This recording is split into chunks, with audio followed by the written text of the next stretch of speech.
తాకట్టులో ఉన్న బంగారం అమ్మాలనుకునే వారి ఇన్ఫర్మేషన్ ఇస్తే దాని వాల్యుయేషన్ బట్టి మీకు కమిషన్ కూడా ఇస్తుంది గోల్డ్ హబ్. హాయ్ హలో నమస్తే, వెల్కమ్ టు అవర్ ఛానల్ మనం టీవీ. నేను మీ శాన్వి. ఈ రోజు మనతో పాటు మన స్టూడియోలో ఉన్నారు సినీ నటి, అలాగే Telangana BJP party spokesperson Satya Chaudhary గారు. మరి ఆవిడతో మాట్లాడి ప్రస్తుత రాజకీయాల గురించి తెలుసుకుందాం. హాయ్ మ్యామ్, నమస్తే. నమస్తే, చెప్పమ్మా. ఎలా ఉన్నారు మ్యామ్? Yeah fine ma'am. మరి ఈ రోజు చూసుకుంటే భీమదేవరపల్లి మండలం వంగారంలో ఒక ఘటన చోటు చేసుకుంది. అదేంటి అంటే బండి సంజయ్ గారు పివి నరసింహారావు గారి స్టాచ్యూకి పూలదండ వేసి రిటర్న్ అవుతున్న సమయంలో కొంతమంది తెలియని వ్యక్తులు కోడిగుడ్లతో ఆయన కాన్వే పైన దాడి చేశారు అని చెప్పి తెలుస్తుంది. వార్తలు కూడా వచ్చాయి. ఇది ఎంతవరకు నిజం? ఐ మీన్ ఎవరు దాడి చేసి ఉంటారు? అంటే ఇప్పుడు ఎట్లాగో ఎంపీ ఎలక్షన్స్, ఒకటి ఏంటంటే నేను చెప్పేది, ప్రజల్లో ఉన్నప్పుడు ప్రజలు మనల్ని గమనిస్తున్నారు అని ప్రతి ఒక్కరికి తెలుసు. ఈరోజు పొన్నాల కానీ ఇంకెవరైనా కూడా వ్యక్తిగత దాడులు అన్నది ఎప్పుడు కూడా రాజకీయానికి మంచి వాతావరణం కాదు. అట్లాంటివి ప్రేరేపించడం కూడా మంచి పద్ధతి అయితే కాదు ఇది. ఎందుకంటే బండి సంజయ్ గారు ఆయన సంబోధన అన్నది ఎక్కడో చిన్న మిస్టేక్ అయినా కూడా ఆయన ఏమన్నారు, ఎవరైనా తల్లినే కాబట్టి నేను ఆ తల్లిని కాళ్ళు కూడా మొక్కుతా, మా అమ్మ నాకు అమ్మ లాంటిదే అని అన్నారు తను, బండి సంజయ్ గారు. కాకపోతే ఏంటంటే పొన్నాల గారు ఏదైతే మన పొన్నం గారు మాట్లాడింది ఏంటంటే అక్షింతలు అన్నది రేషన్ బియ్యం అని సంబోధించడం.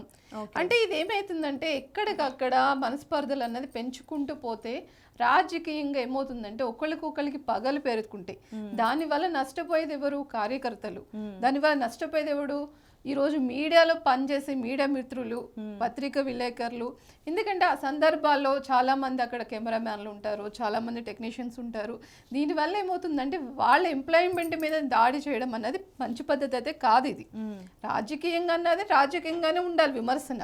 అవును. సో అలాంటి విమర్శలు చేసినప్పుడే బాగుంటుంది తప్ప ఇలాగ వ్యక్తిగత దాడులు దిగి కారు అద్దాలు పగలగొట్టడము, అక్కడున్న ప్రజల్ని భయభ్రాంతులకు గురి చేయడము, లేదంటే ఇంకో రకంగా దాడి చేయడం అన్నది రాజకీయంగా మంచి పద్ధతి కాదు. ఎందుకంటే ప్రజలు గమనిస్తున్నారు. ఇప్పుడు పొన్నాల అన్నది ఈరోజు మనం ఏంటన్నది మనకి తెలుసు. ఈరోజు కాంగ్రెస్ ప్రభుత్వం ఏ హామీలతో మన ముందుకు వచ్చిందో మనకు తెలుసు. ఈరోజు తెలంగాణలో ఎంతవరకు అమలు అవుతుందో లేదో అన్నది మనకు తెలుసు. ఇంతమంది నష్టపోతున్నారు. ఈరోజు 10th క్లాసు విద్యార్థులు పరీక్షలకు వెళ్ళినప్పుడు ప్రత్యేక జాగ్రత్తలు ఎందుకు తీసుకోలేదు మరి ముఖ్యమంత్రి?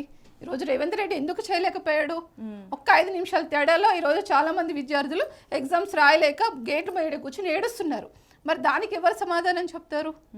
అంటే నేను చెప్పేది ఏంటంటే ఇట్లాంటి సమస్యల మీద పోరాడండి, ఆ సమస్యలకి పరిష్కారం చూపించండి. విద్యార్థులు వస్తున్నప్పుడు వాళ్ళకి ప్రత్యేకంగా బస్సులు పెట్టండి, విద్యార్థులు ఆ ఎగ్జామ్ సెంటర్లకు వెళ్ళడానికి ప్రోత్సహించండి, సపోర్ట్ చేయండి, వాళ్ళకి సహకారాలు అందించండి. గవర్నమెంట్ ద్వారా ఈరోజు మనం ఏదైతే మన రేవంత్ రెడ్డి గారు చెప్పుకుంటూ విరవీగుతున్నటువంటి మన సీఎంకి నేను చెప్పేది ఒకటే, విద్యార్థులు ఈరోజు ఎగ్జామ్స్కి వెళ్ళినప్పుడు నువ్వు పట్టించుకోలే, గాలికి వదిలేస్తావు. బస్సులు ఫ్రీ బస్సులు అన్నీ ఎక్కడున్నాయి? ఎంతోమంది రోజు గేట్ల దగ్గర కూర్చొని ఏడుస్తున్నారమ్మా. మరి దానికి ఎందుకు ముఖ్యమంత్రి స్పందించట్లేదు? ఒకసారి చెప్పమనండి. ఇట్లాంటి చిల్లర రాజకీయాలు చేయడము, ఒక బండి సంజయ్ గారి మీదనో లేదంటే ఇంకొకరి మీదనో వ్యక్తిగత దాడులు చేయడం అన్నది పద్ధతి కాదు. అది గుర్తు తెలియని వ్యక్తులు దాడి చేశారు కదా, ఇది కాంగ్రెస్ పార్టీ వల్ల చేశారు అని అనుకుంటున్నారా? 100%. ఇప్పుడు అక్కడ కనిపిస్తున్నారు కదా, వాళ్ళ కార్యకర్తలు కనిపిస్తున్నారు, అక్కడ పనిచేసినటువంటి పార్టీ నేతలు కనిపిస్తున్నారు. అంటే ఇట్లాంటివన్నది రాజకీయం అన్నది కొన్ని సంవత్సరాల నుంచి ఏంటంటే మనకంటే ఒక గుర్తింపు ఉంది రాజకీయంగా. రాజకీయ నాయకులన్నా పార్టీలన్నా కొంచెం గొప్పనో ఒక గౌరవం అనేది ఉంది. ఇప్పుడు అది కూడా దిగజార్చుకుంటున్నారు కాంగ్రెస్ వాళ్ళు. ఇప్పుడు రాజకీయ నాయకులు అంటే ప్రజలకి ఎంతో కొంత తోడుగా ఉండి సపోర్ట్ ఇవ్వాలి, వాళ్ళకి న్యాయం చేయాలి. కానీ ఇలా గూండాలా బిహేవ్ చేసిన వాళ్ళని అది నేను అంటున్నా, రాజకీయ కండువాలు వేసుకుని గుండాగిరి చేయడానికే వీళ్ళు రాజకీయ పార్టీలు ఎంచుకుంటున్నారా నా క్వశ్చన్. ఈరోజు గుండాగిరి చేసిన వాళ్ళు, దాదాగిరి చేసిన వాళ్ళు, హత్యలు చేసిన వాళ్ళు, మానభంగాలు చేసిన వాళ్ళు ఎమ్మెల్యేలు ఎంపీలుగా ఎలా వచ్చారు? వాళ్ళ రౌడీ షీటర్స్ ఒకసారి మనం మాట్లాడుకుందామా? అట్లాంటిది ఈరోజు బండి సంజయ్ గారు ఒక ఆర్ఎస్ఎస్ కార్యకర్తగా ఎదిగాడు. ఆయన బీజేపీలో ఎవరిని చూసుకున్నా కూడా మనం ఎన్నో రకాలుగా మనం ఎగ్జాంపుల్ తీసుకోవచ్చు.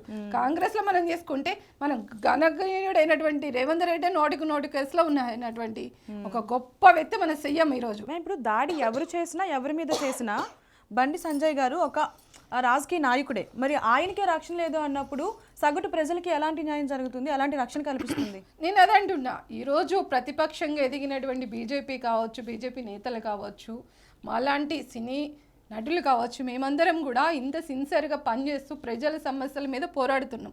కానీ ఈరోజు తెలంగాణలో జరుగుతున్నటువంటి అక్రమాలు కావచ్చు, అన్యాయాలు కావచ్చు, గతంలో బీఆర్ఎస్ ఏదైతే చేసిందో దానికి మూడింతలు ఎక్కువగానే ఉంది. కానీ ఏమాత్రం ప్రజాస్వామ్యం అన్నది ఈరోజు పరిపాలనలో కనిపించట్లేదు.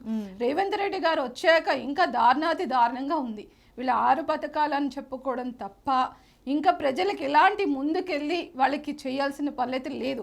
ఈరోజు మనం చెప్తున్నామమ్మా, రేషన్ కార్డ్స్ ఉన్న వాళ్ళకి 9 లక్షల మంది ఉంటే నువ్వు 40 లక్షల మందికి ఎట్లా ఇస్తావు రేషన్ కార్డ్స్? గ్యాస్ ఎట్లా ఇస్తున్నాడు తను? ఈరోజు మనము చూసాము, గ్యాస్ ఇస్తున్నాము, రేషన్ కార్డ్స్ ఇస్తున్నామని.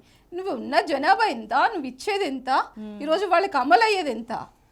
ఓన్లీ ఈరోజు మీడియా వరకే నువ్వు చూపిస్తున్నావు తప్ప నిజంగా బాధితులకు, నిజంగా పేదవాడి ఇంటికి ఒక గ్యాస్ కలెక్షన్ కానీ, ఈరోజు ఒక కరెంటు బిల్లు కానీ వెళ్ళే పరిస్థితులు అన్నది తెలంగాణలో లేదు.